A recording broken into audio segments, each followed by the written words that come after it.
apa kabarnya semua? Welcome back to my channel. Terima kasih sudah klik channel ini, Mira Sarini. Ingat, bukan Sarini, Mira. Oke, sebelum kita lanjut kita mistis apa yang akan aku ceritakan kali ini, silahkan pastikan dulu untuk tidak lupa subscribe dan aktifkan tanda loncengnya agar kalian semua tidak ketinggalan video terbaru dari aku. Aku tungguin ya, weh. 1, 2, 3. Udah di subscribe? Loncengnya udah diklik? Udah. Thank you. Mari kisah. Mari kita berkisah. Ada banyak cara yang bisa dilakukan ketika susah tidur kan, weh. Entah dengan mematikan lampu kamar, memasang aromaterapi, hingga mendengarkan musik pengantar tidur mungkin.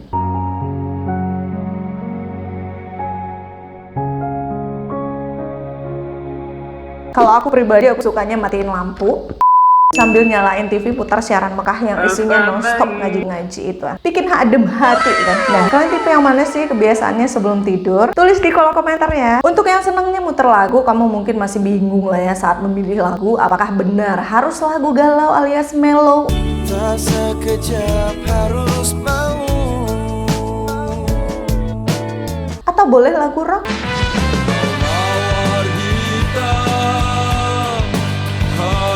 Yang penting lagu favorit. Nah, ternyata manfaat musik dalam mengatasi gangguan tidur sudah dirasakan banyak orang. Kalian di rumah mungkin juga sudah membuktikan sendiri bahwa mendengarkan musik pengantar tidur bisa membantu meningkatkan kualitas tidur setiap malam. Kita seringkali masih bingung kan saat menentukan genre musik mana yang cocok. Nah, bicara tentang musik pengantar tidur, kalian pasti gak asing ya dengan lagu ini. Nina Bobo, oh Nina Bobo, kalau tidak bubuk digigit nyamuk. Semasa kecil kalian pernah pernah dinyanyikan lagu itu kan, woi, oleh orang tua kalian. Nah, termasuk aku sendiri. Nyanyi Nina Bobo udah macam lagu wajib kebangsaan aku setiap menidurkan anakku tuh. Nah, sampai-sampai anakku Madalena yang berumur 3 tahun juga ikut-ikutan menidurkan boneka-boneka mainannya dengan lagu itu. Nah, begitulah sudah turun-menurun dari generasi ke generasi kan. Udah macam iklan apa? Bagi yang ingat, tulis di kolom komentar ya. Aku lupa tuh iklan apa ya. Tapi serius, aku baru tahu ternyata nyanyi Nina Bobo itu ada sesuatu. Lagu Nina Bobo adalah senjata para ibu kala anak mereka susah tidur. Nah, sama aku gitu tuh. Nah, lagu pengantar tidur itulah julukannya. Tapi kalau lagu itu sebenarnya menyimpan kisah mistis. Ada beberapa versi terkait kisah misteri nyanyi Nina Bobo ini.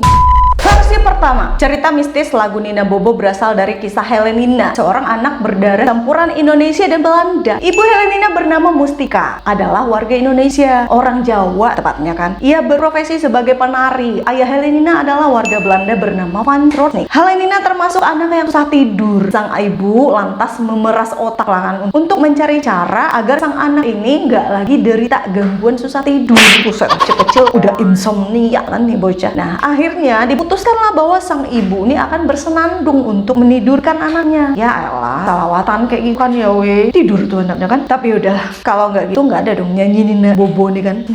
Awalnya sang ibu hanya bersenandung asal, belum ada tuh liriknya. Sang ayah yang kemudian memberi ide lah untuk menggunakan lirik. Seperti apa liriknya? Nah, seperti yang kalian dengar lama nih. Nina Bobo, oh Nina Bobo, kalau tidak bubuk digigit nyamuk. Nina dalam lirik tersebut diambil dari sapaan akrab Helenina. Jadi arti dari Nina Bobo itu adalah Helenina tidur. Ternyata lagu Nina Bobo tersebut ampuh. Helenina itu tidak lagi susah tidur. Namun Helenina menjadi ketergantungan dengan lagu tersebut. Tiap kali mau tidur, dia harus mendengar lagu itu terlebih dahulu. Jika tidak, penyakit susah tidurnya kumat, insomnia akut nih, ya kan? Mau tidak memandang status dan usia, Helenina yang masih muda, berumur 6 tahun itu meninggal dunia. Ia meninggal karena menderita penyakit yang parah. Kematian Helenina jadi awal kisah mistis. Pada suatu malam, Trotnik, ayah Helenina nih, melihatlah sang istri nih, Mustika, sedang menyanyikan lagu Nina Bobo. Mustika melakukan itu karena ia merasa seakan-akan Helenina nih masih hidup dan memintanya untuk menyanyikan lagu Nina Bobo dan memintanya untuk menyanyikan lagu pengantar tidur.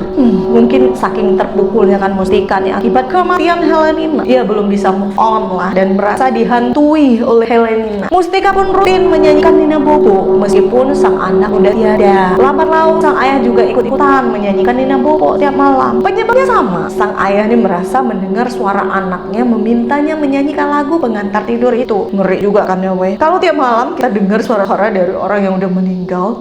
Versi kedua, kali ini berasal dari seorang perempuan Belanda yang tinggal di Indonesia. Namanya Nina Mi. Gak ada angin, gak ada hujan, suatu hari Nina ini tiba-tiba bertingkah seperti orang kesurupan. Ia menjerit-jerit, mengumpat-ngumpat dan bergerak gak terkontrol anaknya. Nah, berulang kali itu setiap malam kejadiannya tuh. Supaya gak makin jadi-jadi, nah sang emaknya nih terpaksa harus memasungnya. Si emaknya nih, sang ibu nih sebenarnya sedih lah melihat anaknya dipasung kan. Namun, jika tidak, anaknya nih bisa-bisa melukai dirinya. Semenjak bertingkah seperti orang kesurupan, berat badan si Nina menyusut dan wajahnya tuh memuncak. Emaknya pun makin sedih lah ya, si ibunya makin sedih lah melihat kondisi itu. Keajaiban itu terjadi. Nina berubah menjadi tenang, tidak lagi menjerit, tidak lagi bertingkah di luar kendali, namun ingin menangis sembuhan. Nah, dalam pelukan sang ibunya, Nina ini minta dinyanyikan lagu pengantar tidur. Yap, nyanyian Nina Bobo dari sang ibu mengantarkan Nina pada tidur abadi.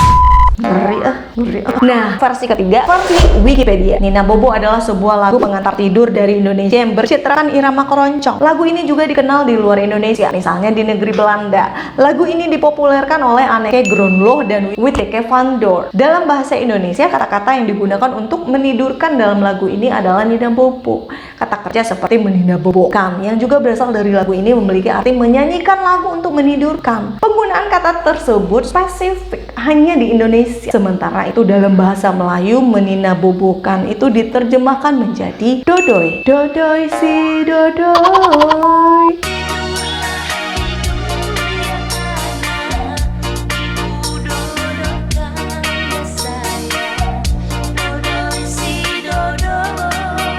Kata Nina seringkali dikira merupakan nama sebuah gadis. Kata tersebut sebenarnya berasal dari bahasa Portugis menina, yang meskipun juga memiliki arti gadis, tapi bukanlah sebuah nama. Namun, lagu ini dinyanyikan baik untuk anak pria maupun wanita, tanpa beda-bedain gitu. Kata bobo atau bobo berasal dari bahasa Cina. Kata Indonesia yang bakunya adalah tidur. Sementara kata bobo lebih jarang digunakan dan umumnya hanya diterapkan pada anak-anak. Ceritanya ya.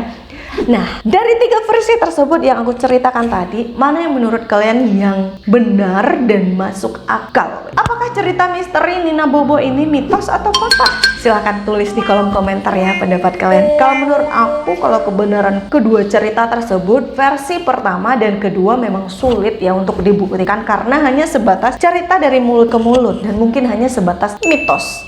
Namun mitos selalu menarik karena selalu menimbulkan misteri yang punya daya tarik tersendiri. Aku lebih setuju versi ketiga dari Wikipedia bahwa Nina Bobo hanya lagu pengantar aja. Gak ada yang perlu ditakutkan sih kalau nyanyikan lagu ini, terutama kepada anak-anaknya. Hitung-hitung melestarikan nyanyi kita kan, biar melegenda dari generasi ke generasi.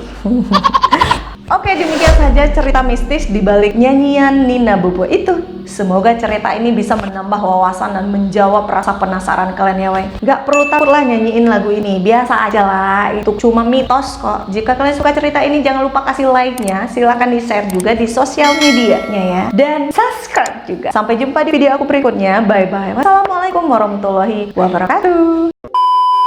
Halo guys, jangan lupa subscribe ya. Tidak bapak digigit nyamuk.